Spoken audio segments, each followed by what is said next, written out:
అసలు ఏమైపోయారు? 33 years back మాకు కనిపించారు. మళ్ళీ మొన్న 'అఖండ'లో కనిపించారు. ఎలా ఏమైపోలేదు. అనిపిస్తది 33 ఇయర్స్ బ్యాక్‌కెళ్ళి చూసుకుంటే ఆ స్క్రీన్ మీద విజయ్ చంద్రశేఖర్ యాజ్ ఎ ఉమాగా ఇప్పుడు ఆ స్ట్రగుల్స్ కానీ, అచీవ్‌మెంట్స్ కానీ ఏమనిపిస్తది? తెలుగులో ఫస్ట్ ఇంటర్వ్యూ కాబట్టి తెలియాలి అందరికి.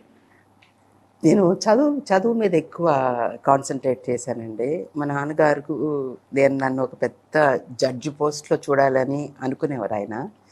అందుకని లా చదివాను.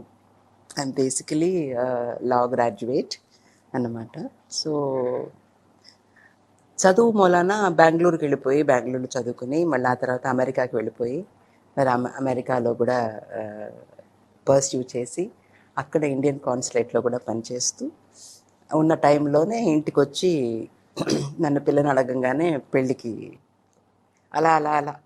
సో ఆ స్టేజెస్ ఏది నేను మిస్ అవ్వలేదు నా లైఫ్లో. కాలేజ్, వర్కింగ్, వెడ్డింగ్, కరెక్ట్ టైంలో పిల్లలు, అలా నేను ఇంపార్టెన్స్ ఇవ్వలేదు. యాక్చువల్లీ ఇంపార్టెన్స్ ఎక్కువ నేను ఈ ఫిలింకి ఇచ్చింది only after my second innings is only after marriage. దాదాపు 10 ఇయర్స్ గ్యాప్ తీసుకున్నారు కదా! అవునండి, అవునండి. ఇప్పుడు కూడా నేను వరుసగా ఇది చేయట్లేదు. ఇన్స్టాల్మెంట్లో వచ్చా నేను actually 5 years gap, again 10 years gap, again 7 years gap అలాగా. సో మ్యారేజ్ అయిన తర్వాతే నేను ఎక్కువగా చేయటం మొదలెట్టాను. పిల్లలు ఒక 8-9 ఇయర్స్ వచ్చే వరకు మళ్ళీ ఒక గ్యాప్, ఒక 10 సంవత్సరాల గ్యాప్. ఆ తర్వాత ఒక 2 సంవత్సరాలు చేశాను, మళ్ళీ గ్యాప్. అలా అలా ఏర్పడింది. Because the best of characters in Tamil Nadu I have done. Okay, the best of characters. Gap ఇచ్చి రావటం మూలాన నేను ఫ్రెష్గానే ఉన్నా, స్టీల్ అవ్వలా. ఓకే.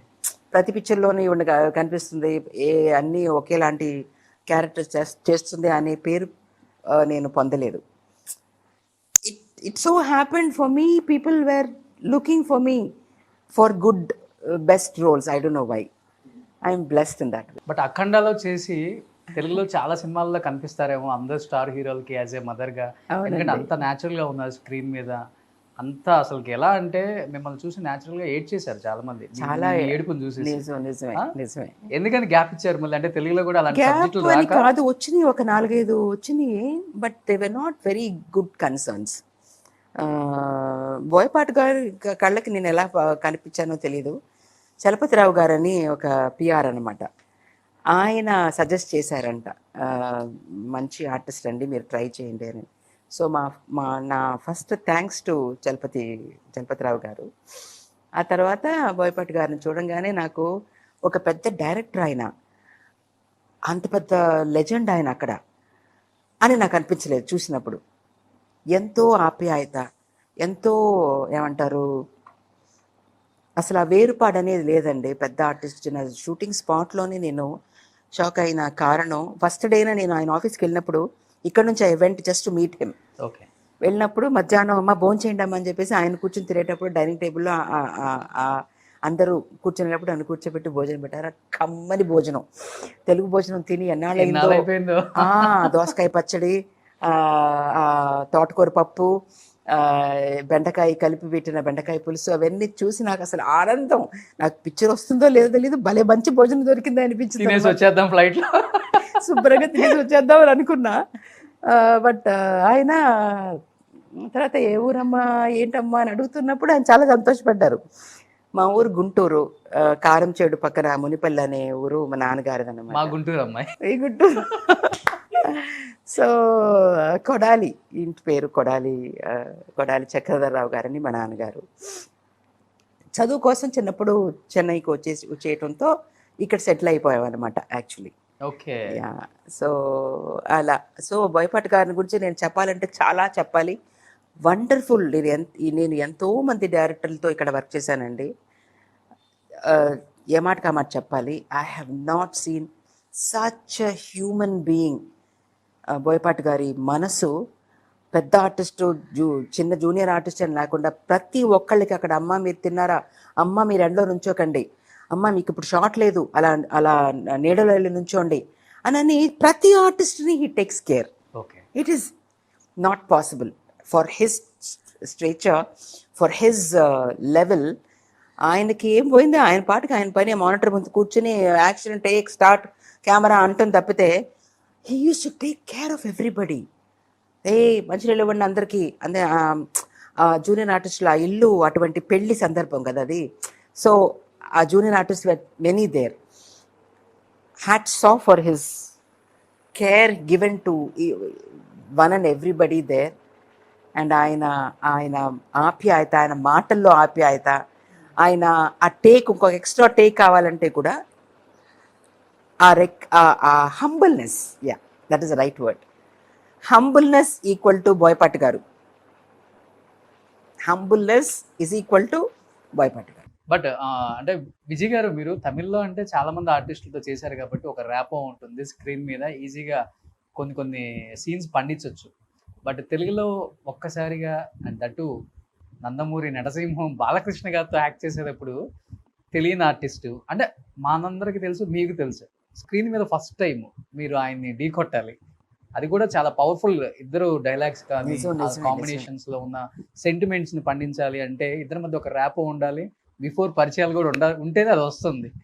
ఎలా పాసిబుల్ అయింది అసలు? అది ఫస్ట్ టైం నేను ఆయన చూసినప్పుడు, యాక్చువల్లీ నేను ఇక్కడ తమిళనాడులో ఉండటం వలన తెలుగులో లీడింగ్ ఎవరిని అడిగితే నేను చెప్పలేను, మలయాళంలో లీడింగ్ ఎవరికి చెప్పాలని తెలియదు కదా.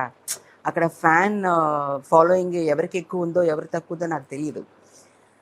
కానీ బాలయ్య గారిని ఆ క్రౌడ్ రిసీవ్ చేసుకోవటం చూసి నేను చాలా ఆశ్చర్యపోయానండి. అంత ఫాలోయింగా ఏంటి, ఎటువంటి సూపర్ స్టార్ ఆయన ఇక్కడ అని నాకు అప్పుడు అర్థమైంది ఆ ఆడియో లాంచ్లో వచ్చినప్పుడు. అలా is a good actor, is a legend son, is also legendary actor అనేది ఒక పక్కన తెలిసినా కానీ ఇంత ఫాలోయింగ్, ఇంత ఆరాధిస్తున్నారు ఆయన్ని అనేది నాకు అక్కడ నా కళ్ళారా చూసిన తర్వాత తెలిసిందండి. Balayya garu is equal to encyclopedia of everything. Great. He's an encyclopedia, he's so informative. ఆయనతో కూర్చుని ఒక 10 నిమిషాలు మాట్లాడారంటే you will get information about each and everything అండి. నేను అలా నోరు తెరిచి వింటూ ఉంటాను, ఆయన మాట్లాడించి మనం చూస్తూ ఉండాలి. He talks so good about science, about astrology, about anything, politics. So informative for his. ఆయన కూడా అంత సింపుల్గా ఉంటారు. చాలామంది అంటారు ఆయన కోపం ఎక్కువ వస్తుంది అని. నిజం? ఆయనకు చాలా కోపం ఎక్కువ వస్తుంది. కోపం ఎక్కువ లేదండి, నాకు ఈయన అలా అన్నారేంటి అని అనిపిస్తుంది. కోపం ఎక్కువ ఆయనకి, కోపగించుకుంటారు. ఏదైనా పర్ఫెక్ట్గా లేకపోతే, ఏదైనా డిస్టర్బ్ అయితే కోపం వస్తుంది అని. అది ఎవరికైనా వస్తుంది అనుకోండి, anything disturbed everybody will get angry. But ఆయన చూసిన తర్వాత నాకు ఆయన కోపం వస్తుందా అని అనిపించింది. అసలు ఆ మాటలు కానీ, ఆయన సౌమ్యత, ఆయన అమ్మా రండి, అంత పెద్ద ఆర్టిస్ట్ అండి ఆయన. ఎవరైనా వచ్చారంటే లేచి కూర్చుని రే చైర్ వేయండి, కుర్చీ వేయండి అని అంటుంటారు ఆయన. It is amazing. I have not seen anybody like Balayya గారి లాంటి ఆయన్ని నేను అసలు నా తటస్థపడలేదు నా కళ్ళకి. బాలయ్య గారి ఫీలింగ్ ఏంటి? మీరు ఫస్ట్ తెలుగు అమ్మాయి, గుంటూరు అమ్మాయి, మన అమ్మాయి, మనోళ్ళ అమ్మాయి అంటే ఆయన నన్ను చూసినప్పుడు ఆ గెటప్లో ఉన్నాను, వైట్ వేసుకుని చేశారనమాట. షూటింగ్ అయిపోయిన తర్వాత మామూలుగా ఇలా మార్చుకుని వెళ్ళొస్తానండి ఇలా చూశారు నన్ను. ఎవరు అనుకున్నారమ్మా అని అన్నారు, గుర్తుపట్టలేదు ఆయన. సుమన్ టీవీలో మీ పర్సనల్ అండ్ బిజినెస్ ప్రమోషన్స్ కోసం కింది నెంబర్కి కాంటాక్ట్ చేయండి.